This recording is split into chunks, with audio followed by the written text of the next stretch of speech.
na po at Lunes na yung pag-resume ng D4.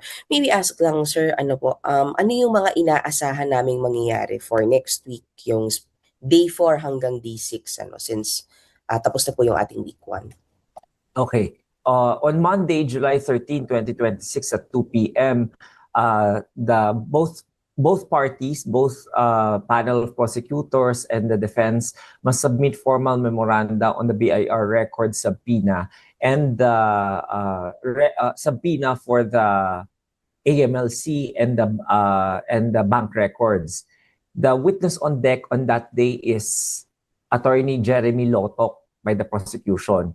And on Tuesday, July 14, the witness on deck at the time will be OVP Chief of Staff Attorney Zuleika Lopez, based on the subpoena, the ad testificando that was issued to her. And then on Wednesday, July 15, the witness on deck is the presentation of Captain Belinda Bello, and there will be oral argument on the bank deposits and BIR document subpoenas, which 10 minutes will be given for both sides to argue their positions based on the memoranda that they filed, and 3 minutes for rebuttals. So that is what's going to happen next week. Okay, but last week, itong week na nagdaan, attorney, for 3 days, isang witness lang tayo eh. So do we take it na, since sinabi niyo po per day kung sino, on July 13 ay matatapos ang presentation at cross-examine ni Attorney Lotok? That depends on the panel of prosecutors and the defense as well. Of course, that is just a schedule that is ideally proposed, but as you have seen with the first witness, NBI agent Kalilong, it took a little time for them to finish the presentation of their direct examination. So it might also be the same with Regional Director Attorney Lotok on Monday. So we expect siguro a long trial date on Monday just to try to finish the direct examination, the cross-examination, the redirect examination, and the recross examination. So that's something that we can expect next week, attorney. Hindi na tayo matatapos ng mga 5:30 or 6. Mukhang talagang hanggang, anong latest po ng tapos natin possible po? Based on the time and motion studies that we did last 3 days of the impeachment trial, siguro mga 7 p.m. tayo matatapos sa mga ganyan. 7 to 8, swerte na tayong mga 6 o'clock. So wala pa rin pong kasiguraduhan pala, attorney, na kakayanin ang one witness matapos in 1 day. Depende pa rin sa dalawang kampo. Well, like with anything in this world, wala na certain. So, depende talaga yan doon sa bilis ng pagtatanong, bilis ng pagsagot, at yung bilis din ng proseso na mailatag ng prosecution yung kanyang ebidensya. Like in any court proceedings, at kahit naman kayo na nasa Senate beat kayo, kahit na schedule na agenda for the day sa plenaryo o sa komite, hindi naman talaga natatapos lagi-lagi yan, no? We will all endeavor to finish everything on schedule. However, there might be circumstances that will need to have the day extended or even continued the next day. Kasi ang mas mananaig talaga dito, sa ating mga kababayan is yung lumabas talaga yung katotohanan at fully mailabas yung ebidensyang dapat ilabas. Sige, isa pa po. Doon po kasi sa subpoena for kay Attorney Zuleika, sabi po July 13 and 14. Yes. Pero sabi niyo po si Jeremy Lotok po ang 13. So, Yes. tama po ba 14 lang namin inaasahan si Attorney Zuleika, hindi po sa Monday? Yes, tama yun. So no Attorney Zuleika on Monday? Of course, doon natin makikita kung si Attorney Zuleika will be heeding kung tatalima siya doon sa subpoena, pero pinapatawag siya base doon sa subpoena na inilabas ng 2 araw. So dapat kung na-receive niya na yon, nakita niya na yon, baka punta na siya ng Lunes. At kung hindi man siya makapunta ng Lunes, meron pa siyang Tuesday para makapunta at humarap sa impeachment court.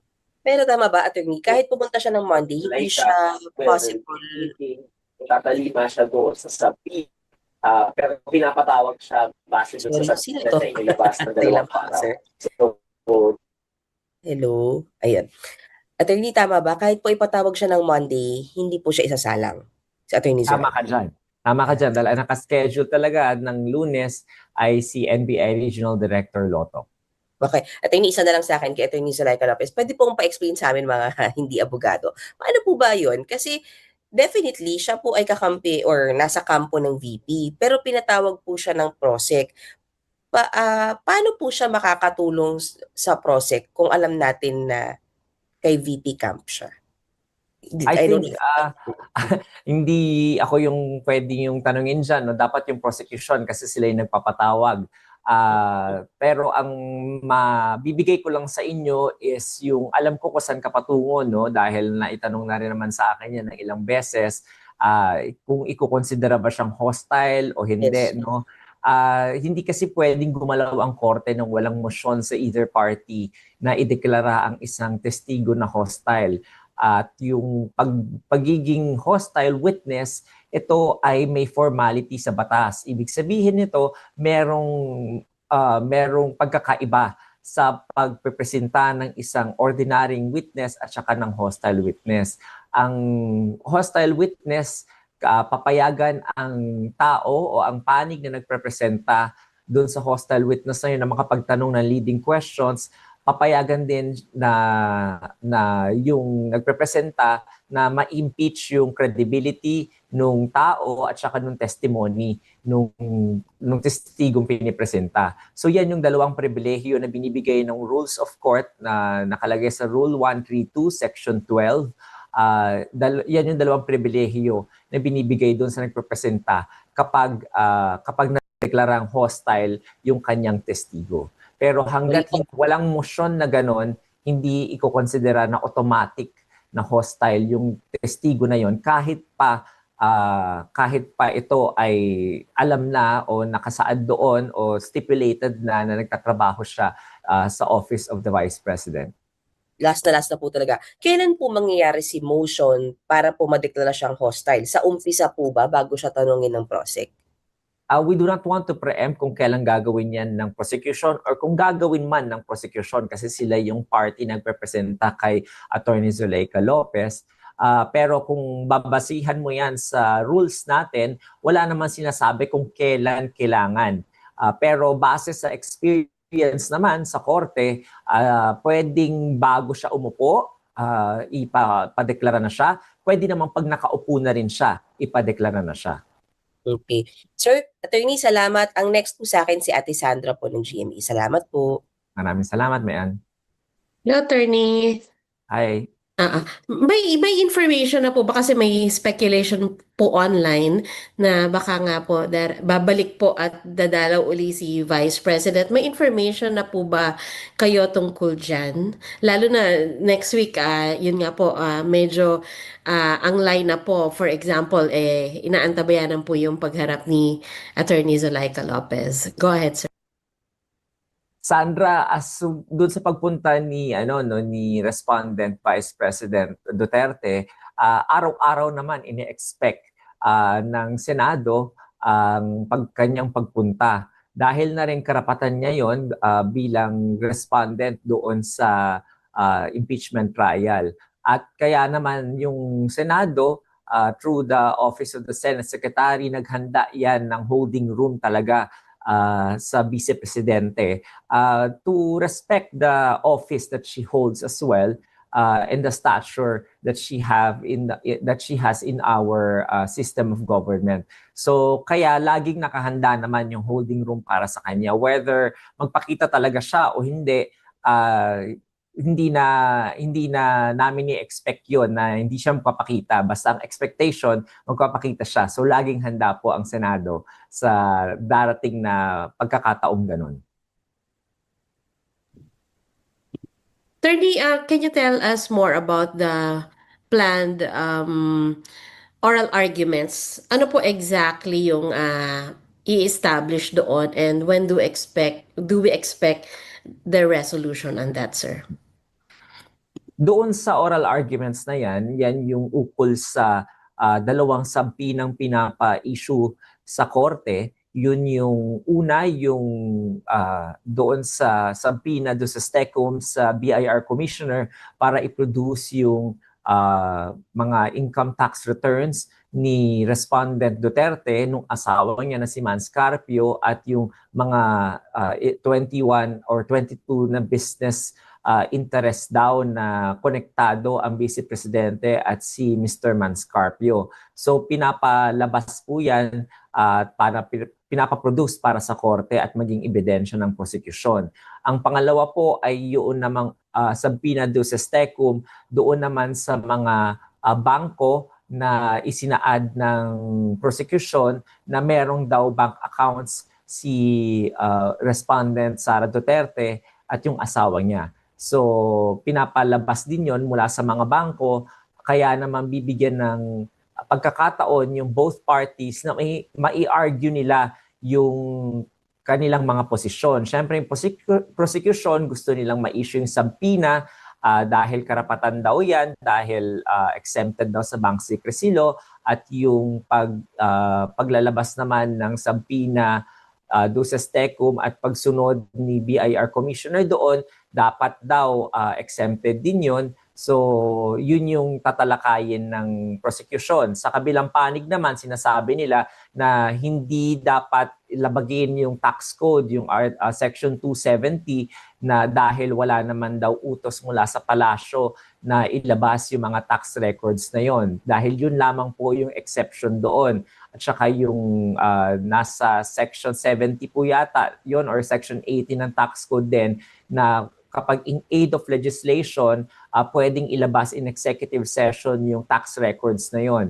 Pero dahil hindi nga to in aid of legislation, magiging walang exception doon sa paglalabas na yon. Doon naman sa mga bank records, ang sinasabi naman doon ng depensa, ayon sa kanilang answer to at saka sa pre-trial brief, yung sinasaad ko lang sa inyo, ayon naman sa depensa, confidential din yun at hindi daw kasama yung mga panahon na hindi daw kasama dapat yung si Mr. Mans Carpio sa pagpapalabas ng records na yun dahil hindi naman daw siya impeachable official, at saka yung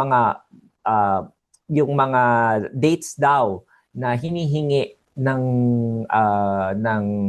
prosecution ay prior to her the Vice President being in office as a Vice President, being an impeachable official. So masyado daw out of term na daw yun, in other words, na in violation of the Duterte versus House of Representative doctrine na inilabas ng Korte Suprema. So dahil magkaiba yung kanilang posisyon doon sa issues na yan, yun yung hinihingan sila ng memorandum na ipapasa nila sa Lunes para magkaroon ng advance na pag-aaral yung ating mga hukom, senator, judges doon sa mga posisyon na yon, dahil medyo magiging maganda yung magiging oral arguments at diskusyon sa Wednesday. So gusto naman natin na makapag-participate din yung senator, judges sa tamang pagpapasya kung papayagan bang ilabas yung mga sampina na yon sa BIR at saka doon sa mga bangko.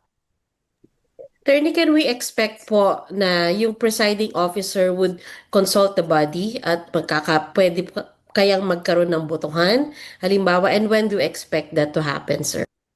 Ordinarily, Sandra, ang pagpapalabas ng sampina, ordinarily under the rules of court, under Rule 21 ng Rules of Court, ito ay isang ex parte, no, or ex parte motion na hindi kailangan ng participation ng kabilang panig. Dahil ex parte to, tinatawag natin tong non-litigious motion. So usually i-issue lang yan. Kaya nga nung Lunes, last Monday, the impeachment court was actually ready to issue the subpoena already to the BIR commissioner and to the to the banks and to the Anti-Money Laundering Council. However, since it was manifested by Council for Prosecutor, House Panel of Prosecutor Jokno, na they actually amended their request for subpoena, kaya naman nagkaroon ng gantong delay sa pag-issue ng subpoena na yon, at hiningi naman ng depensa na makapag-comment sila. So kaya dahil sa agreement na yon ng both parties, kaya tayo magkakaroon ng gantong schedule ng memoranda at saka oral arguments. So technically, the presiding officer can already issue it just like what he would have done last Monday had it not been for the manifestation of House Prosecutor Jokno. Pero dahil nandito na tayo sa punto na to at gusto ng depensa na mapakinggan sila, so I think the presiding officer can do two things. One is to just resolve it and then issue the subpoena after the oral arguments, or not issue the subpoena without asking the body anymore. The body can actually question or appeal that decision of the presiding officer, at kapag inapela yon, magbobotohan lang sila ng yes and nays kung papayag silang i-overturn yon. Kapag matalo yung appeal na yon, then the decision of the presiding officer will stay. I don't think that the presiding officer is predisposed in throwing the question to the body. Medyo kasi, sinabi ko nga, ang nature talaga ng subpoena is a non-litigious and ex parte lang. So parang baka masayang yung oras kapag ibato pa ng presiding officer sa senator judges yung question na yon at sila ang bumoto by majority. So depende yan, no? Pero I am just saying the possibility yung mga mangyayari, and knowing the presiding officer is very erudite naman at saka maalam naman sa mga batas natin. I think he's more disposed of yung predisposition niya is to just issue the subpoena or not issue the subpoena even without the of the senator judges. Thank you, Attorney. Attorney, next po si Ate Nympha kung nandyan po siya. Ate Nymphs. Hi, Nympha. Hi, Attorney. Opo, Attorney, yun lang, merong Facebook post kasi si Senator Robin Padilla, diniscuss niya yung tungkol sa mga video, yung kung alin ang original, alin ang raw. Hindi ba yun sakop ng sub judice rule? Pag binasa niyo po yung Rule 18 ng ating Senate Impeachment Rules, hindi po pinapayagan yung senator judges at saka po yung ating mga House prosecutors at yung mga defense counsels at pati na rin po yung mga private counsels o counsel for prosecutors na magsalita ukol po sa merito ng kaso. So, yun po yung malinaw lang sa Senate Impeachment Rules. Hindi ko po sinasabing may paglabag si Senator Judge Robin. Hindi po ako senador para mag-make ng determination pong ganon. So, I think kung meron pong sentimentong ganon, it will be coming from one of the senator judges. At baka pag napunta po tayo sa puntong yun, doon natin siguro malalaman kung medyo bibigyan lang ng paalala ng presiding officer yung ating mga senator judges. I don't think i-contempt of court naman ng ating presiding officer yung mga ganon. Basta ang klaro po ay pati senator judges sakop ng sub judice rule. Tama ka dyan, Nympha. And then, yung pong mga senator... Actually, Nympha, mas covered sila. Kasi nga, alam naman nung gumawa ng Senate Impeachment Rules na this is going to be a political process, at dahil political process siya, yung mga politicians ng mga senador din ay maghahayag ng kanilang mga kuro-kuro ayon sa merito ng kaso. However, kapag ginawa kasi nila yon, ang magiging impresyon sa nangyayari na proceeding sa korte ay hindi na magiging patas. Parang kanya-kanya na lang pala sila. Meron na pala silang predisposed na mga biases at saka prejudice. So parang magiging parang baliwala na pala itong buong ginagawa na trial na to kung makitaan sila ng any impropriety or any semblance of bias or prejudice. Kaya pinag-iingatan po ng rules yun na magkaroon ng ganong impresyon po ang mga senator judges para yung ating publiko ay hindi mawalan po ng respeto at hindi mawalan ng kumpiyansa po sa magiging desisyon ng impeachment court at makita ito na isang fair at unbiased at impartial na isang tribunal po. Thank you, Attorney. And then, yung tungkol kay NBI Director Matibag, kasi minanifest po nung Wednesday, di ba, na ipatatawag siya, pero hindi sila nagre-request ng subpoena. Para lang po mas maintindihan din ng taong bayan, bakit may pinapasubpoena, merong ipipresent na kahit walang subpoena, at nakaschedule po ba si Director Matibag next week? Ayon po sa manifestasyon ng prosecution, hindi pa po si Attorney Matibag next week nakasalang.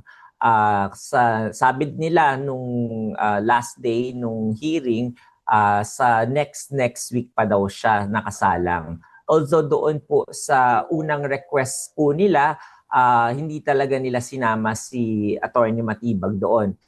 Usually nagre-request ang isang panig ng subpoena, dahil kailangan ito sa opisina nung testigo para siya ay ma-excuse at na makapag-absent doon sa opisina niya.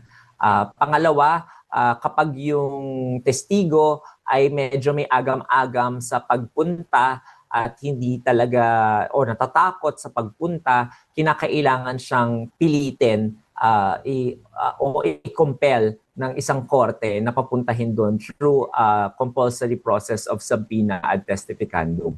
At pangatlo, kapag merong pangangailangan na sa legal processes para talagang walang excuse yung tao na yon na umattend, kaya nagpapa-issue ng subpoena. So kapag voluntary naman yan at nakausap mo na kagad at medyo wala naman siyang agam-agam sa pagpunta, medyo hindi na kinakailangan ng isang party na magpasubpoena ng testigo. And thank you, Attorney. So hindi siya kailangan ng mga 5-day notice or 3-day notice na ihaharap siya? Or the same rule applies? Na ilagay siya doon sa list of witnesses nung na ipinasa ng prosecution last Wednesday. Nag-file sila ng mga list of witnesses nila. At apat yung nilista nila at kasama doon si Attorney Matibag. Kaya nila sinabi yon na hindi iuupo this week si Attorney Matibag dahil nga naurong tayo ng isang witness which is si Attorney NBI Regional Director Lotok, di ba? So kung hindi tayo naurong ng isang araw na yan, doon sa tatlo na yon na minanifest nilang iuupo this week, kasama doon si Attorney Matibag. Pero dahil naurong nga, minanifest nila apat yung binigay nilang pangalan, pero minanifest nila in open court na sa next week pa si Attorney Matibag. Thank you po, Attorney. Thank you po. Daniel? Good morning po, Attorney. Sir, Good tanong ko lang morning. kasi may mga ilang legal expert na pumupuna, sinasabi masyado daw legalistic, masyado raw technical yung impeachment trial at parang sinasabi ng iba parang nahihirapan daw yung publiko na maintindihan. Paano nyo po i-address ito and magkakaroon po ba ng mga adjustment next week tungkol po dito, sir? The impeachment court is aware of those kinds of sentiments. However, we also have to ensure na tayo ay tumatalima doon sa rules. Yung rules of evidence natin at saka rules of court na supposedly applicable at saka yung ating Senate impeachment rules. So kahit gusto nating gawin na parang ordinaryong ano lang to, investigasyon na katulad ng mga napapanood natin. Hindi po ganun kasi ang court processes. Napaka-formal po ng court process, kaya tayo bilang publiko sumisilip lang tayo sa gantong court process. So while they are free to say those sentiments and opinions. However, the court has to uphold the rights of all parties, and part of the ensuring na may due process at yung karapatan ng respondent then ay kinikilala natin yung pagsunod doon sa laws, rules at saka rules of evidence na nakalagay po na issue ng Korte Suprema. So medyo it's a hard balancing act, no, pero siguro ang magagawa lang talaga ng korte moving forward is to exert more effort into try to ask the parties to stipulate on matters na medyo wala namang ganong contention yung both parties. So, kunwari, as to the identity of the witness or credentials of the witness, baka pwedeng hindi na step by step na tanungin ng taong ng counsel na nagrepresenta, baka pwedeng sabihin na lang, can't you just stipulate that he is an NBI regional director? Tapos, para ganon, can't you just stipulate on his qualification na parang 10 years na siya na nasa NBI? Example lang yun na in general ko lang sinasabi yun. So, I think that also can save some time para mas mapabilis yung proseso. Sir, linawin ko lang po yung kay Attorney Zulaika. Ang sabi, Tuesday pa po siya papasalangin. Pero bakit po pinatawag na ng Monday? Tsaka, in case lang naman ito, sir, kung sakaling hindi siya umattend doon sa subpoena, ano po mangyayari? Like any other compulsory process, no, the court, kapag merong hindi pagsunod sa kanya, pwedeng ma-show cause siya for contempt. Ang tinatawag na show cause dito, isang party na nagpapasunod o nag-issue na nagpapa-issue ng subpoena na yon at na-issue nga yung subpoena na yon can ask the court to ask back to ask the witness kung bakit hindi siya nakapunta at hindi siya tumalima doon sa subpoena ng in-issue sa kanya, para malalaman ng korte kung meron bang justifiable reason nang hindi niya pagpunta. Kunwari, nasa abroad siya or kunwari may sakit siya ng mga panahon na yon. So, bago siya issuehan ng any contempt, kailangan muna bigyan siya ng due process na makasagot siya kung bakit hindi niya nasunod yung utos ng korte na yon. So, isa yun sa mga recourse ng any party kapag merong hindi pagsunod sa order ng korte. Hindi lang sa subpoena yan, ha, pati kunwari inutusan kang mag-file ng memorandum, tapos hindi ka nag-file ng memorandum, then meron kang hindi pagsunod sa korte, so tatanungin ka rin na bakit hindi mo to sinunod, anong rason mo. So yun yung pwedeng mangyari kung sakaling hindi sumunod ang isang tao sa orders ng court. Sir, last na lang. Yung bang pagpunta niya sa Senate po kahapon, paiwatig na po ba yun na pupunta po siya sa Lunes? I cannot hazard a guess on her intention kung that is something that we can see kung pupunta siya o hindi. Of course, that's totally her prerogative. She is a free person to go anywhere she likes, and she is, I think, clothed with authority naman to represent the office of the Vice President as the Chief of Staff, to do her function as a Chief of Staff. And as to the timing and mahirap pong hanapan ng meaning lahat ng mga bagay-bagay. But the law only presumes good faith on all parties, pati kasama na rin siya. So I think it's a fallacious thinking for everyone to conclude something out of an action of a person na hindi naman connected at all doon sa pagpunta o hindi pagpunta sa korte. Thank you, sir. Salamat. Next, Mary- Mr. Sabirimon. Good morning po, Attorney Mary Monreyes po, 1News1PH. May clarification lang din po ako, may lang po to. Yung kay Attorney Zulaika Lopez, safe to say, kahit hindi siya magpakita ng Monday, kung magpakita naman po siya ng Tuesday, okay na po yon. Hindi naman na siya kailangang ipa-showcause pa. Tama ka po dyan. Tama ka po dyan. Pero baka lang may magtanong lang rin, no? Ina-anticipate lang rin natin lahat ng pwedeng mga mangyari. Baka may magtanong lang pag magpakita siya ng Tuesday, tatanungin siya, ba't di ka nagpakita ng Monday?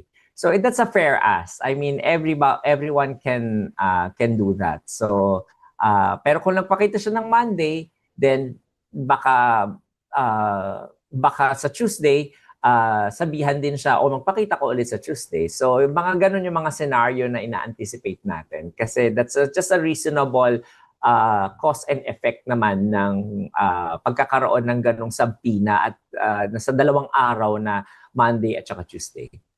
Pero Attorney, since Tuesday para siyang naka-line up na ipe-present, can we say na crucial kung bigla ang magpakita ng Monday tas Tuesday hindi siya magpapakita bigla? Or pwede rin naman po yun sa part niya? Of course, she's free to do whatever she wants, no? I can only speak for the court. The court, of course, pag nagpakita siya ng Monday, tapos hindi siya magpakita ng Tuesday, then the court might have an impression na baka merong hindi pagsunod sa kanyang utos doon sa sabpina. Kasi nakalagay sa sabpina 2 araw. Okay po. Last question na lang po from me, Attorney. Yung tungkol lang po doon sa attendance ng ibang mga senador na physically hindi pa nakakapunta sa session hall. Yung motion po kasi, for example, kay Senator Jinggoy, yung gusto sana nilang request, hindi po ito pinayagan due to lack of merit, though bahala na yung legal team nila dyan. Pero yung impeachment court po ba, na pag-usapan na ito, kung may way na ba to make compromise sa current situation? Wala pa akong advice regarding that. Katulad nung last update ko sa inyo, I think they are still in a bind how to go about it. Kung they will go about it. Pangalawa, how they will go about it. So, meron lang proposal from the minority senators na ganun nga ang moves dapat na gawin na magliham sa Sandigang Bayan. Pero hindi pa umuusad yung proposal na yon sa mga majority senators because yun nga, hindi pa nila sure kung tama ba yung gagawin nila ng ganon, na meron bang basihan sa batas at paano ba nila gagawin yun? Through a letter lang ba katulad nung pinopropose ng minorya o through some official act such as a resolution or the sentiment of the Senate as a whole? But it has to be done in an official proceeding such as a plenary session kung meron mang ipapasang ganon na formal. So, yun yung hindi pa nila napag-uusapan dahil I think, sabi ko nga sa inyo, no, medyo mabigat na ang paghahanda na sa mga darating pang trial dates. So, I think the senators are more concerned into studying. Kaming mga abogada, it took us 4 years to study the law. At nag-bar pa kami magre-review kami ng halos 1 taon para sa bar. At yung ating mga senador na hindi po abogado, nagka-crash course po sila not only sa batas, rules of evidence, rules of procedure, pati na rin po dun sa facts of the case, pati na rin sa substantive law. So sana po maintindihan po ninyo na I think yung pag-participate ng ibang mga senator judge is, I think, for the meantime, the least of their concern. Kasi nga, for them, they just have to fulfill the task at hand na may time frame silang kailangan mag-perform as senator judges in a short span of time. So, sana mas maintindihan ninyo yon na yun yung parang mas preferred nilang gawin kesa yung atupagin muna yung mga iba pang mga bagay. Thank you, Attorney. Salamat. Sorry, singit lang, Mayan po ito, bago lang maghana. Attorney, bakit nga ba sinasabina si Attorney Zulaika ng Monday kung Tuesday pa pala siya pauupuin? Kasi yun yung request. Usually kasi, Usually kasi kapag nagpapasabi na ka ng 2 araw na ganyan, kasi baka may conflict of schedule dun sa unang araw. So para meron pang pangalawang araw na assured ka na pinapapunta mo rin siya. Hindi masayang yung pagre-request mo ng sampina. So hingi ka na ng mga 2 o 3 araw para sure ka na parang talagang pupunta yung pinapasampina mong testigo. Parang So, options yun lang lang. yun. Parang, oh yes, parang ano lang yun. Just to be on the side of safety, I think the prosecution wanted to ensure lang na parang she will attend either or both days. Okay, thank you. Hana, okay ka, ikaw pa? Yes po. For clarity lang po dun sa question ni Marymon, i-follow up ko lang po yung pending motion ng minority, particularly si Sen Alan. Does that mean for now po tabled siya? Paano po ba matatawag yung ganong motion since meron ng decision yung Sandigan Bayan na hindi pasiputin itong si Senator Jinggoy? I think the presiding officer made it clear already that matter is not for the impeachment court to decide. Impeachment court doon because hindi yun yung body na magte-take up nun. It has to be taken up by the Senate as a legislative body. So yun yung resolution ng presiding officer the last time when that issue was taken up. Okay po. Thank you, attorney. Thank you. Attorney, mukhang okay na kami. Maraming salamat po sa oras ninyo, attorney. Marami na kayo nakuha. Opo, pasok na to sa mga, sir. Sige. Attorney, Thank you baka pala po. po. So wait lang. So, Attorney, yes po. sorry po. Sir Ninfa, sorry po. Pag pumunta si VP, saan siya pauupuin? Bilang respondent? Sa VIP gallery, audience gallery, o anong treatment? Being vice president pa rin naman kahit respondent po siya. I think doon po sa VIP gallery siya. Because, Kasi po VIP siya. okay. Okay. Thank you, Attorney, you were saying po? Sorry? Ano? Do you is this going to be every Friday already? Or We is like this to request that it per request should lang? be. Hindi. Baka nga po kung pwede sa inyo every Friday unless may ibang senator Para na- hindi kayo mapadala sa ibang beat. Hindi naman, sir. Pero at least may advancer kami, sir, for matters. Para hindi kayo mapadala sa ibang beat. Hindi. Sige, sir. Sir, every Friday, if it is okay with you po. Sige Move po. to strike daw yon, move to strike. To strike off the record, sir. Off the record. Nagiging abogado na kayo, ha? Yan ang Oo, maganda sir. dyan, eh. Diba? Thank you, attorney. Sige, Thank maraming you. salamat po. See you again Thank you Monday, po. sir. Bye-bye, sir. Thank you Thank you. po.